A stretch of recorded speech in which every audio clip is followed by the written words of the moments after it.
Over 160 PNGDF recruits dismissed. 2 children hospitalized after being caught in crossfire. And Prime Minister outlines government priorities. This is National EMTV News with Helen Seah. Good evening and thanks for joining us for Tuesday's news. The dishonest conduct by certain officers at the Papua New Guinea Defence Force has led to the dismissal of 166 recruits. Close to 400 new recruits were set to undergo intense training at the Goldie Training Depot. However, those that were recruited fraudulently were let go today. Among them, personnel who had failed their medical tests, others who were past the age of recruitment, some using ghost names, and one had tuberculosis. Tekla Gunga has this report. It has been 6 weeks since the recruits arrived in Goldie to commence basic military training.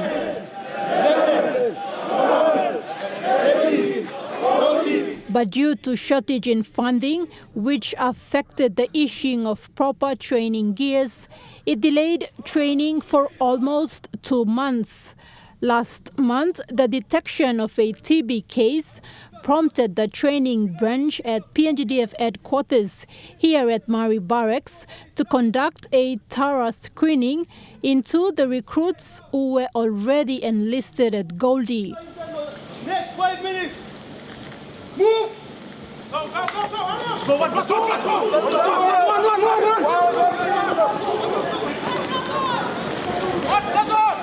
The second screening, which took 2 weeks, revealed what has been suspected all along. 166 recruits had entered Goldie dishonestly.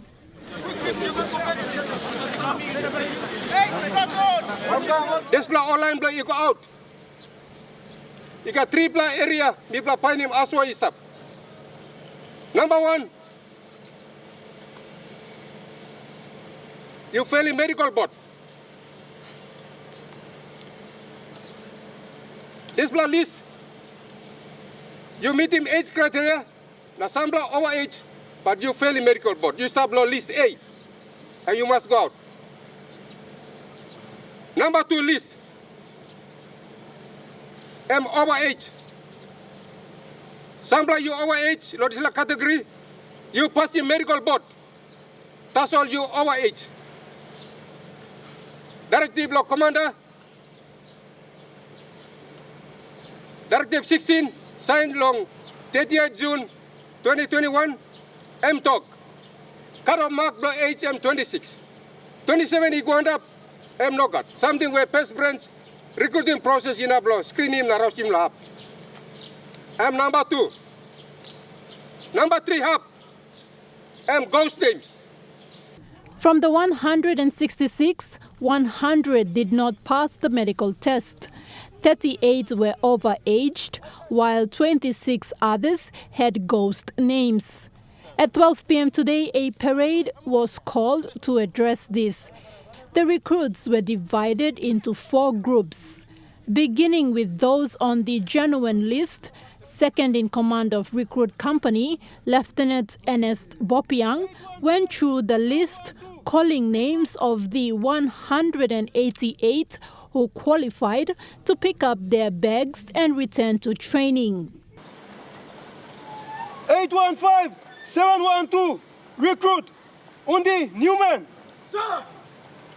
Those who entered dishonestly were asked to pick up their bags and board the vehicle heading back to Mari Barracks, leaving behind what was issued by PNGDF. This block group now you may start here. List me block similar personal branch. Block you block ogara. List come clean or come awesome. Straightforward you block meeting requirement. Some block blame me sana block here. Meeting requirement. And work block me awesome chief of training. Block correct him. You man who said failing or failing medical board. You bam, you don't have broken training. You put down, you see bugger up, you see heavy. And me vaccine heavy. Defense force vaccine heavy. Defense force you got system no way long. Straight team na salim you come here. Desla. Sorry true awesome inshallah system lo defense jet. Me plan no straight team desla. Na sample play meeting requirement na stop inshallah this group. While this is not the first time for PNGDF to send back recruits, this is a major step the training arm has taken to correct what has been described as a norm in PNGDF recruitment. With the news of the removal of the 166, PNGDF is now under public scrutiny for not getting things right in the recruitment process. A process that Papua New Guineans have lost trust in since numerous reports of bribery and nepotism reported in recent years. For the 188 to remain for the continuation of training, their certificates will be sent to the Measurement Services Unit to ensure they have entered on merit. This batch of recruits are expected to complete training in December. Thekla Gunga, National EMTV News. And in response to our story, Gilbert Toropo has said this is part of their ongoing efforts to protect the integrity of the recruitment process so that all processes are not compromised and recruitment of the right people is done into the force. Moving on, all entry points in and through Baruni were blocked off this morning following alleged police shooting last night in Baruni village on the outskirts of Port Moresby. The shootout resulted in 2 boys being hospitalized at the Port Moresby General Hospital. Baruni villagers and their councillor drove out to the junction to meet NCD Metropolitan Superintendent Gideon Ikumu, who was there to address the rowdy villagers. Kilawani reports.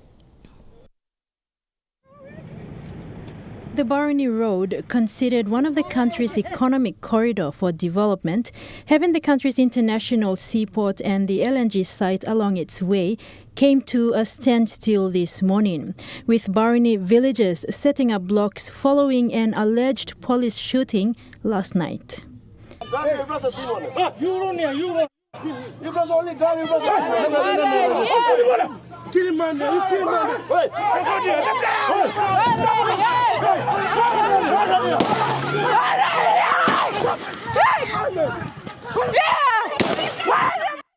Commuters affected by the block expressed frustrations. Islam public road. Now people go come and public man go come. So policeman, you make something wrong. You must go inside and pay him. In all the public. All work in this plane on good plan. All the workman will strike lawyer. All come straight lawyer. All stop. Now no got workman go up the place to walk. Now I'm saying back I'm being long him. Affecting the staffs. Online with walk now it's like and it's actually affecting the city as well because all the trucking companies are parked there. Você me leva você mesmo, estou bem bloco do workman, I'm prepared para me play. Me play stable. Na me play one day me play off now, I'm long now. Our cut him off finish. Na me play by money lo one can way na ba complaint can lo like. The alleged shooting involved a young couple. Guy Arua, his wife, and his 2 young brothers were traveling home when the incident occurred. Lo place ta sombra la kam lo house em disla kam. So lo ni mi disla Apple put him light. Na mi pla kam ligli ta solem. Mi go tokimo. Mi slow down na mi to come. I tried to put my head out and say come front. The first shot. So for safety I had to come in again. The vehicle and me too and me por it now. So all two pla box item all mi no sa all right no got to mi no sa. Disla bien mi pla kam na lukimo. They missed us. Mi pla kam la pe aplo kanso mi tino se member park stop outside so mi la park close to learn and bla straight it up. No one was there, so I had to look for witnesses. Around 10 to 11 p.m. last night, the family drove up this way, and the witnesses say this is where they were shot at. The shots were about 5 to 6 times, according to eyewitnesses.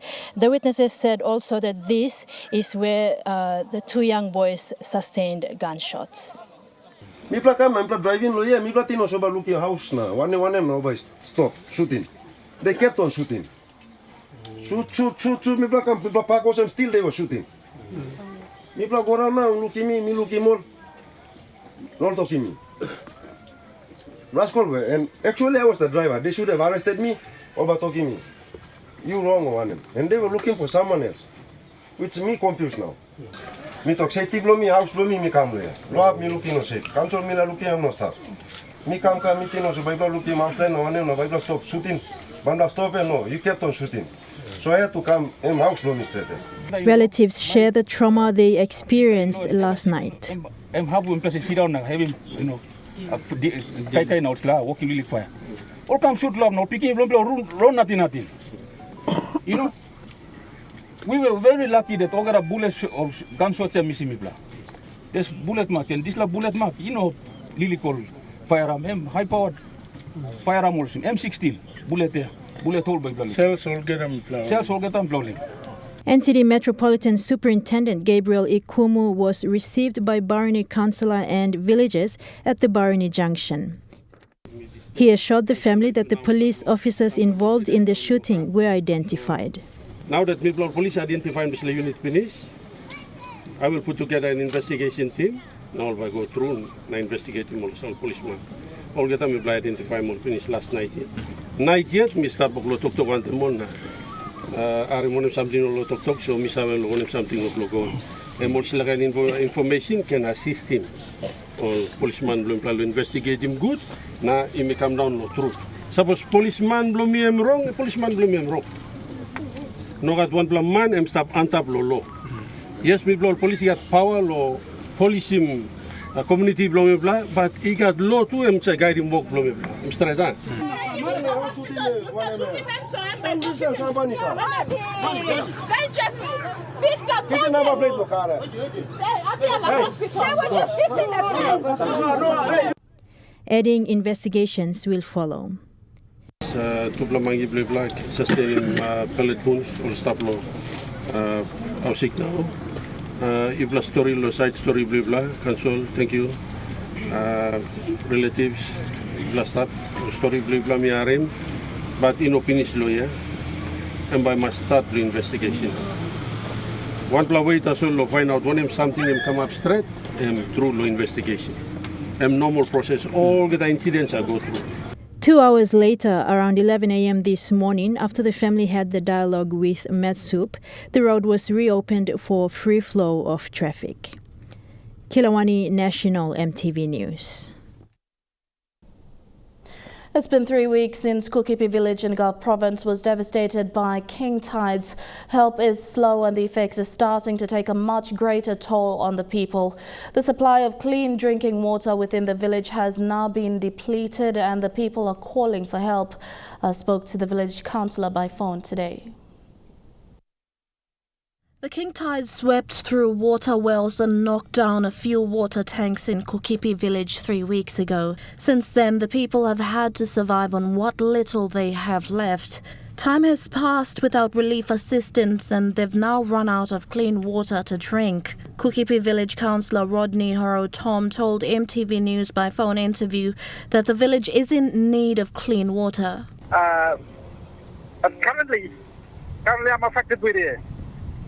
What is affecting now is that the sea is now, the shoreline is closer to where 5 meters away from all the houses, about 7 houses, including San McCarry's residence. The aftermath is that all the drinking water wells have been under assault. We under assault, all the bananas and the food crops have been destroyed. There's no land that we can access. It's just, we have no hope. We are hopeless now at this time. And we'll soon be homeless. The Kukipi community have tried to reach out to the Gulf provincial government for assistance, but as of late they have not received a response. I have waited for the government, Gulf provincial government, and the district officers, the local level government, this local level government, which I represent as a councillor. They have not come to me up to now. My province, the Gulf province, the provincial government we have, our governors, our council presidents and all that, they all know about this. But they have not even sent an officer or anybody to the village to see what's happening. They should come out. They are the ones that are going to be throwing water now, or the village need. They're the first ones to be there. And any donors that want to help comes later. So let me say this, can provincial government, our governor, our councils, or council presidents, whatever they are, can you wake up from your sleep and look at what's happening to your province? Committee spokesperson Michelle Turi, who has been working around the clock to gather aid and support for the people of Kukipi village, is calling for donations to help her people. Basically, the villagers, the people, they need water plus food and Medicare. They need some medicine to be there. They need the right people to be there on the ground. And it's sad to see them, 3 weeks, suffering. Another meeting is set for this Sunday, 19th September, at the Bert Brown Memorial Church at Hohola 5. Those who are willing to donate are welcome to attend this meeting and bring along the donations they wish to hand over on the day. Sunday after church, so if I can call up all the Karamis, Twaripis and Moripis, the whole Gulf, if they want to come and support. You're watching National EMTV News. We'll have more stories after these short messages. Stay with us.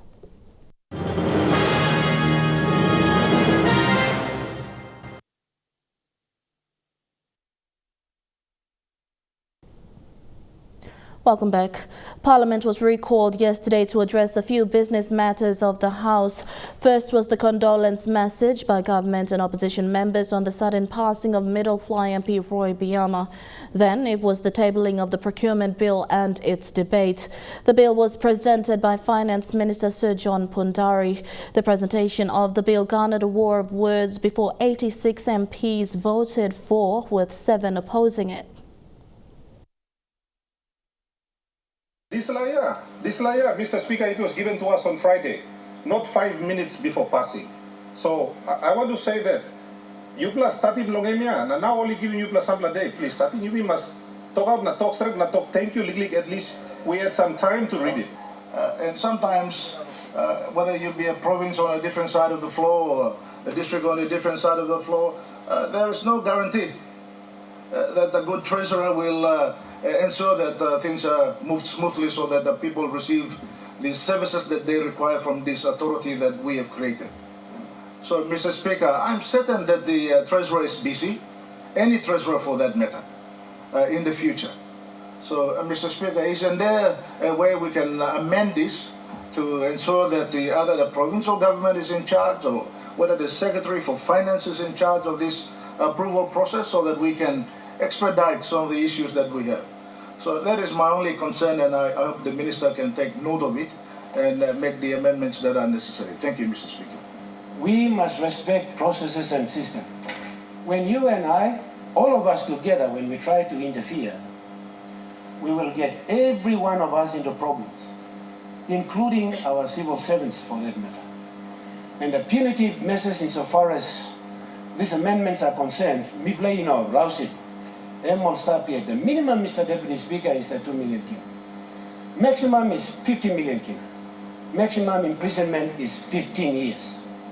It's 15 years. So these law amendments come here. And we come not because elections are just around the corner. It is for you on the other side, for us on this side of the House, and for future references to procurements are concerned. We just want to ensure that public money is ethically spent and that projects are undertaken without unnecessary bottlenecks for that matter, and therefore the amendments before us. So if we are upside, you must not try to go and interfere with the processes that we are now making it easier, but easy with integrity and with accountability and transparency in the use of public funds. In his statement yesterday in Parliament, Prime Minister James Marape outlined his government's input since taking office 2 years ago. PM Marape says it was no smooth sailing given the massive loans taken by the previous government as the country struggled to keep its head up during the pandemic. He said the ruling government is focused on repairing the economy, investing in agriculture, SME and alter resource laws to benefit people and levels of government. Mr. Speaker, I now move to the public service. To have a leaner public service, we have taken bold and decisive steps to improving systems and process of government through the public sector reform to effectively and efficiently deliver basic reforms. Our bipartisan Special Parliamentary Committee on Public Sector Reform has been established to work towards achieving these reforms. The committee has a very short timetable to ensure that we get some really important tasks done. I am confident that once this committee completes its work, the effects of this effort will be telling on the effectiveness and efficiency of our national public service. Our public service is the key to nation building and service delivery. We must improve its effectiveness and its efficiency. The government has finally moved to conduct the public service payroll audit. A contract has been signed with a private accounting firm to finally undertake this task. It will ensure that we pay the correct number of public servants. This is a milestone achievement in that the work will actually be conducted, given that this agenda has been in the cards for a very, very long time.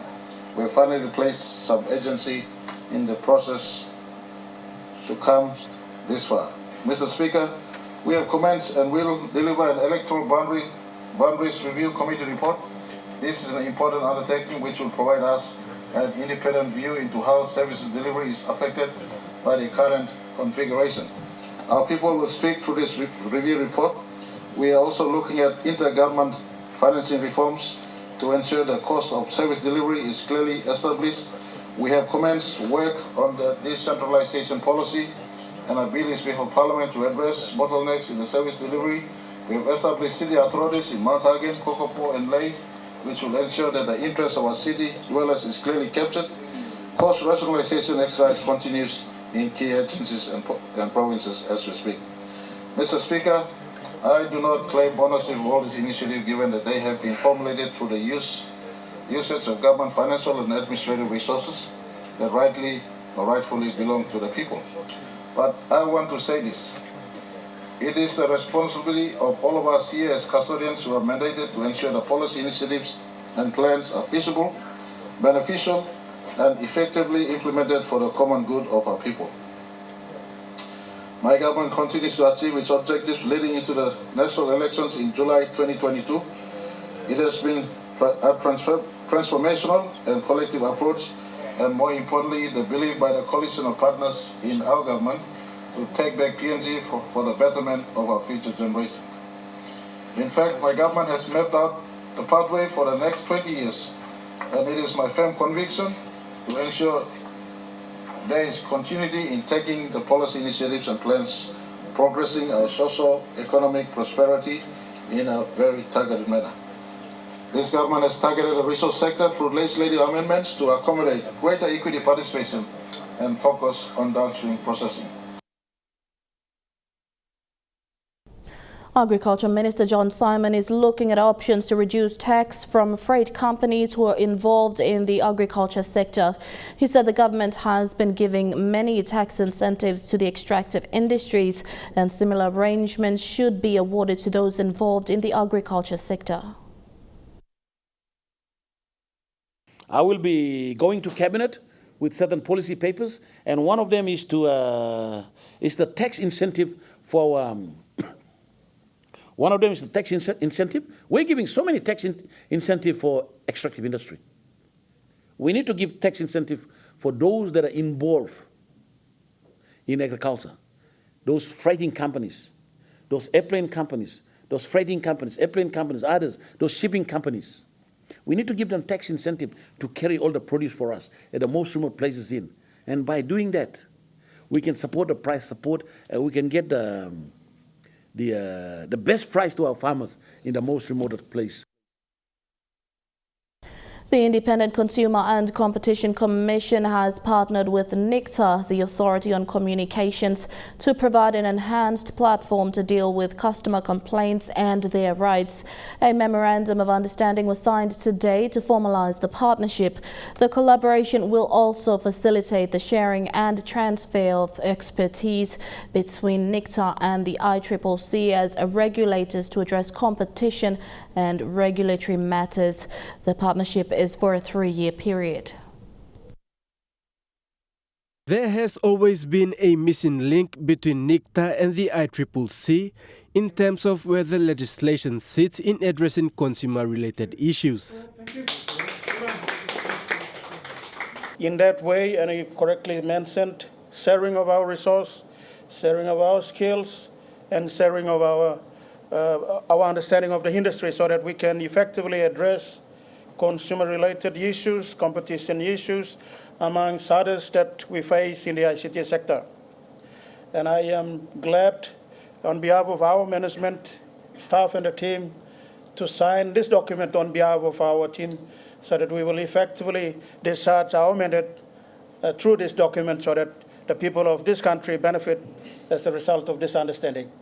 NICTA CEO Kilagulo Vui says specific issues regarding mobile services will be looked into, but he says the issue must first be filed to the mobile service providers to give them opportunity to respond to consumer queries. If the particular issue is not resolved within a reasonable period of time, for instance, about 30 days, then the matter can be escalated. Depending on the type of the complaint, it could be escalated to both the ICCC and then we NICTA, and then we take it from there.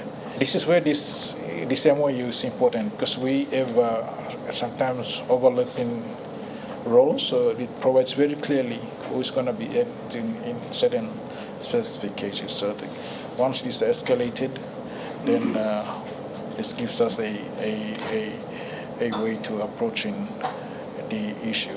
ICCC CEO also shared same sentiments, but says credible evidence must be provided by consumers to the two regulators to address the issues raised.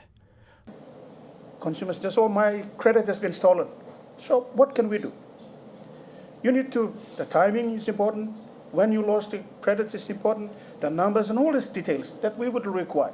So we are willing to assist consumers, we are willing to help. It's just that we need credible evidence to assist us in prosecuting. So with this arrangement now, we got in-house resource, but the only problem is strong evidence. That will sustain those investigations as we progress through. So, Podivai National EMTV News. Meanwhile, the National Housing Corporation has entered into an agreement with Kumal Telecom Holdings. Telecom, as the internet service provider, will assist NHC with communication capabilities for 3 years. The agreement is valued at more than 76,000 kina. In this day and age, communication is important in all businesses. The Kumu Telecom Holdings Limited will be providing 3 years internet services to National Housing Corporation. The service level agreement will prioritize high-speed internet access, data services to support wide area network connectivity and other additional services. Best of its kind. We also seen their need and we want to provide that service to the Department of National Housing Commission and provide those internet service, or even the CUG, the mobile plans and all that as well. So internet, the phone services, and also email and all the other services as well. So National Housing Corporation Managing Director Henry Mokono says it has been 15 years the staff have been facing high cost in connectivity. He says the support from Telecom will help ease the burden. Communication at NHC, we have so much information that needs to be disseminated to provinces and to our own clients within Papua New Guinea. So in terms of downloading data and sending information, with this, I believe I'm definitely sure that there will be a breakthrough in terms of loading and sending through emails and all this kind. Make it easier. The business will get better and more efficient. Correct. So this is a breakthrough for us. The work will begin immediately. Podivai, National EMTV News. And now looking at the NASFund market report, the kina opened unchanged at $0.2850 in the interbank market. At Bank South Pacific, your kina will buy $0.2775 $0.3728 Australian dollars, $0.3858 New Zealand dollars, and 29.86 Japanese yen. Looking at commodity prices at New York close, gold is trading lower, coffee closed higher, cocoa and copper closed lower. Crude oil is trading higher, palm oil closed lower, and copper closed higher. And on the stock market, the Dow Jones closed lower, the ASX 200 is trading higher, and the All Ordinaries is trading higher. National EMTV News continues with more stories after these short messages. Stay with us.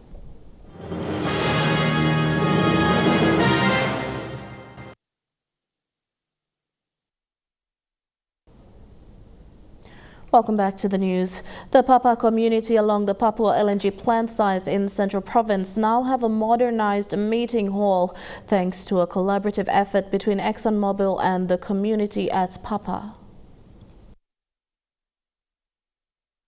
A community resource center was handed over to the Papa community in Central Province after a collaborative effort by ExxonMobil PNG and other local stakeholders worked together to complete the project.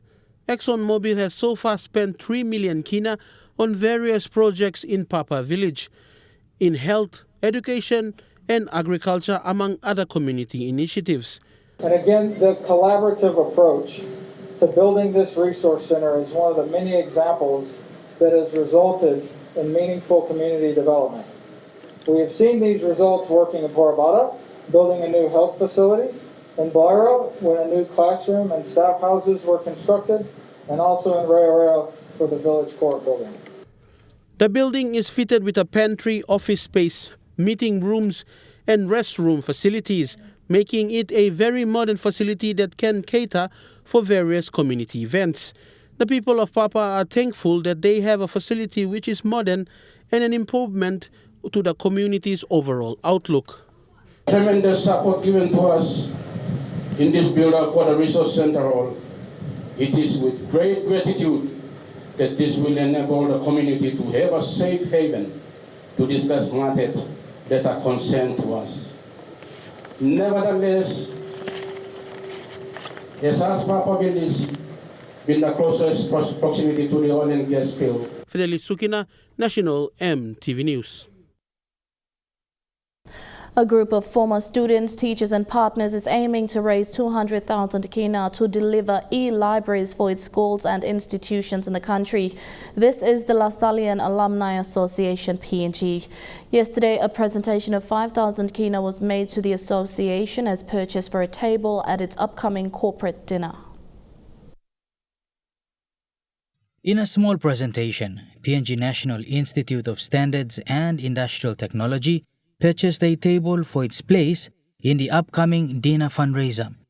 The former Lasallian students from the De La Salle family of schools are raising funds to help them deliver e-library facilities for its schools. This fundraising corporate dinner is to raise the much needed funds so that we can partner with organizations towards delivering this project. So NISIT has come forward to donate 5,000 towards the cost. This is for one table, which NISIT has paid for, and these funds will go towards our objective of raising money towards the e-library solutions. And we are so grateful that one of the corporate organizations have come forward. The Director General of PNG NISIT says his organization wants to support such initiatives. As you are aware, many of the schools in Papua New Guinea only get funding from government, but sometimes it's also important where organizations like NISIT and many other organizations can assist in any which way possible to make those schools better schools for our children. The Lasallian Alumni Association PNG delivered the first e-library facility at the Bomana De La Salle Secondary School last year with the help of BSP and Telecom. and through this fundraiser aims to deliver more. The association was formed by ex-students to give support back to our schools, support through projects, assistance in any way that the ex-students can come together and give back to our schools. So this is one of the initiatives that is initiated to raise funds to embark on raising money for the ICT library solutions that will be delivered to all the LaSallian schools. This year, the LaSallian alumni family commemorated its Diamond Jubilee following the arrival of the De La Salle brothers in PNG in 1946. With only 5 weeks left to go till the fundraising dinner, the association aims to sell 40 tables and is appealing to individuals and corporate organizations to support the worthy cause. Bradley Valenaki, National EMTV News. Chukai Sports is next. All the details after the break.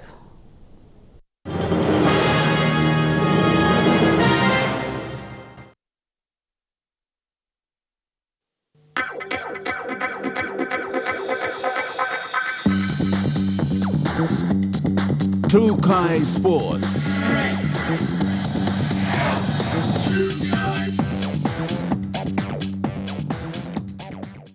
Welcome to Chukai Sports. The grand final win by the Lace Next Tigers over the weekend was extra special for Max Valley, formerly a national representative player for rugby union.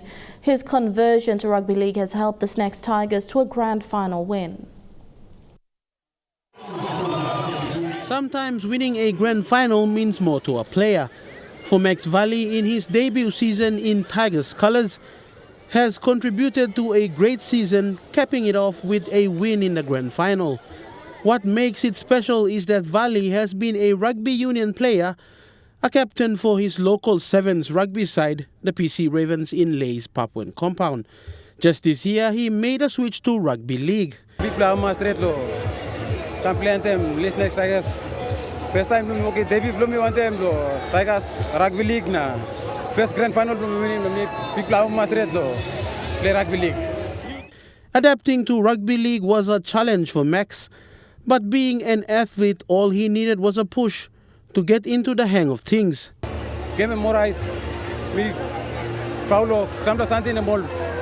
Mangi all go pass senior mangi all talking me by you when step by step slam mosem na be very now make him through. So thank you go back and the coach, TM, all sponsor, all trust me na. Give the opportunity to play a grand final. People think it's straight. Tigers coach Stanley Tappen did have his doubts in the beginning, but soon saw Max's potential. I was a bit doubtful of Max at the start. He wasn't much, but his work at training, his gym, he's put on a few kilos, and that's all. And then he's safe. That's all you want your back three is doing. So on that edge there with Lionel. His rugby union mentor and team owner of PC Ravens, Avea Hiarua, has seen Max add value to his new role at the Tigers. You know, rugby league is not the way how it's played is not the same as the way rugby union is played. But it's how the rugby union players adapt to rugby league. This year was his first full year he's played rugby league. But it didn't seem like it was new to him. It seems like he's been playing rugby league all his life. Knowing Max is a rugby union player, Avea says his attributes still make him a respectable player. He's a very confident guy and he's very, very good in terms of discipline in training, attitude on and off the field. So through that commitment, that's how he's been very successful this year. Max was in 2020 the captain of the PNG Rugby Union Sevens team, but made his switch this year to rugby league and is happy with his family's support. Big lad, thank you go back and loan. Umangi blumi lo compound. Member ente mol. Boy blem. Ogota yetem. Sample block al ogota mo siran lapse staff. Oboy lo pongo ma blumi ontem. Ogota mama lo. Area kem big sleep blem. Next sleep blem. Ogota yet. Go back big lad thank you lo. Ente sample mangi yo no play lem. All beli mi bakam. Big lad thank you lo. Fidelis Sukina, Chukai Sports. The Port Moresby Rackets Club will be hosting the 2021 POM RC Tennis and Squash Open from 16th to 19th September and 1st to 3rd October respectively. The much anticipated tournament has drawn interest from players across PNG such as Lay and Kimbe to participate in the two sporting codes. It's been almost 2 years since the closure of the competition for both squash and tennis. With the announcement of the dates, squash registration is now open for interested players who wish to participate in the Squash Open tournament scheduled on the 1st to the 3rd of October this year. PNG squash athletes are expected to turn up at the tournament. With this event as well, it's a little bit special for the 1st of October for the squashes. We're having a bit of a reunion from the old squashes back in the day, when we closed up our club at Tarama Squash Club. We're expecting the likes of hopefully Derek Hunter and Nalugi Guy to show up just to show their face and give some inspiration to our young squash juniors who are coming up the ranks. For tennis, there's been steady progress since the rise of PNG tennis star Abigail Terry Apisa. The 4-day POM RC tennis competition from the 16th to 19th September will be the first tournament to see senior players take part. Our last tournament was 60 plus. Junior tournament, and this will be the first one for the seniors. But I think tennis has been a progressive growth, and every week, every month, we're looking at new things to do, and I think we're progressing really well. 80 players will be participating in the tournament that starts on Independence Day. Current Team PNG athletes are also expected to put up a tough challenge. This particular event, we've got men's open singles, we've got women's open singles, Legends, 45 plus singles, B-grade mixed singles. We've got an open mixed doubles, under 18 boys singles, under 18 girls singles, and under 14 mixed singles. So we're expecting like hundreds of matches these next 4 days in tennis. We haven't had a match since 2019. So really we're expecting everyone to come out, have a fun day, see where they're going. Meanwhile, POM RC received corporate support from several organizations to boost the tournament. Suli, Trukai Sports. And that ends Trukai Sports. The weather details coming up next. Trukai Sports.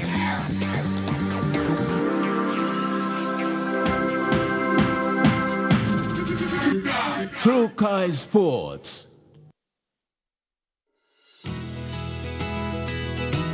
This weather update is proudly brought to you by MoniPlus, with you always.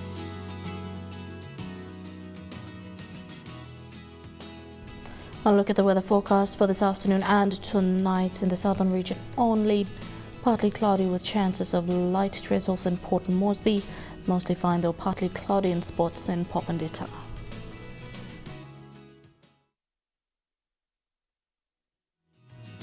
The weather update was proudly brought to you by MoniPlus, with you always. And that's been the news, sport and weather for today, Tuesday, 14th of September 2021. Until next time, pleasant viewing, be safe and good night.